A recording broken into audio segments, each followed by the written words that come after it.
जिस नारी को 30 साल हो गए हों, बच्चे नहीं हों, 35 साल हो गए हों, संतान नहीं हो, 25 साल हो गए, 20 साल हो गए, संतान का सुख ना हो, और डॉक्टर ने कह दिया कि कोई बहुत बड़ी बीमारी किसी व्यक्ति को है, रोग बड़ा, बीमारी बड़ी है, और उस बीमारी का कोई हल, उस रोग का कोई हल नहीं दिख रहा, कोई हल नजर ना हो।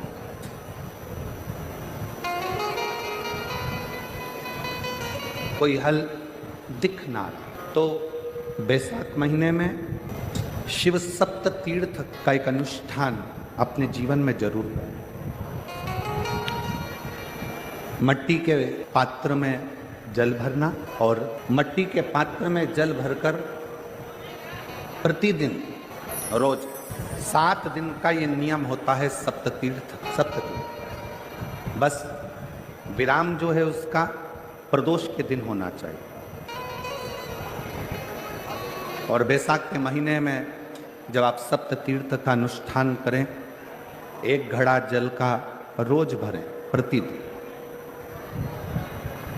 और 1 बेलपत्र, 1 शमी पत्र उस घड़े के नजदीक में कोई पात्र में अवश्य रखें। पात्र को, जो जल का घड़ा है, जल का पात्र है, उसको मट्टी के ही दीप से या कोई श्वेत वस्त्र जिसको मला गया हो, धोया गया हो, साफ हो, उस वस्त्र से ढक दें।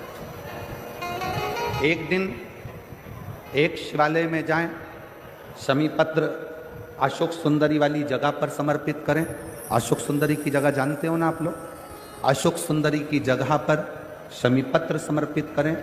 बेलपत्र जहां आप खड़े हैं वहां डंडी का भाग आपकी ओर हो, और बेलपत्र शिव जी को समर्पित करा जाए। फिर जो मट्टी के पात्र में जल है, वो भगवान शंकर को अपनी कामना कर कर शिव जी को समर्पित कर दो। संतान के लिए कर रहे हो तो वहीं से जल को एक कटोरी में, एक पात्र में झेल लीजिए। उस जल का आधा भाग नंदी के पास बैठकर आप ग्रहण कर लो, आधा भाग अपने पति को देना प्रारंभ कर दो। कोई रोग के लिए कर रहे हो, किसी बीमारी के लिए कर रहे हो, तो वो जल आप अपने घर की देहली में प्रवेश करने के पहले अपने मुख में उसको ग्रहण कर लो। एक दिन में एक शिवालय, दूसरे दिन दूसरा शिवालय, तीसरे दिन तीसरा शिवालय।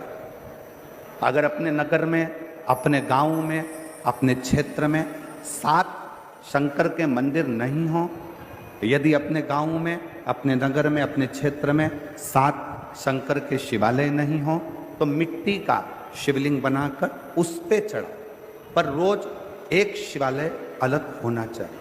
प्रतिदिन प्रदोष के दिन जब आप इस सप्ततीर्थ का विराम करेंगे, उस समय पर जल, जब प्रदोष काल आए, प्रदोष काल का जब समय हो, जल चढ़ाओ सुबह, और प्रदोष काल का जब समय हो, उस जल का पान उस प्रदोष काल में कर लेना। प्रदोष को, जो प्रदोष काल में उस जल को शंकर का पंचाक्षर मंत्र नमः शिवाय, षडाक्षर मंत्र ओम नमः शिवाय या श्री शिवाय नमस्तुभ्यम बोलकर प्रदोष काल में उस जल का पान करें। बाबा को प्रार्थना करें, शिव से विनय करें। ये नियम केवल बैसाख के महीने में होता है, इसको बाकी के महीने में नहीं किया जाता है। इसको बाकी के महीने में नहीं करते, केवल बैसाख।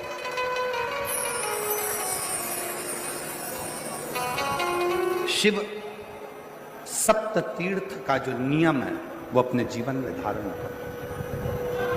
और हम तो कहेंगे, शिव महापुराण की कथा श्रवण करने वाले प्रत्येक बेटा बेटी से, शिव महापुराण की कथा सुनने वाले प्रत्येक शिव भक्त से हम तो कहेंगे कि शरीर में कोई रोग नहीं भी है, संतान की प्राप्ति नहीं भी चाहिए, उच्च शिक्षा के लिए आप कर रहे हैं, अपने जीवन की खुशहाली के लिए कर रहे हैं तो शिव का सप्त तीर्थ अनुष्ठान अवश्य करें, अवश्य करें और अपने जीवन को सार्थक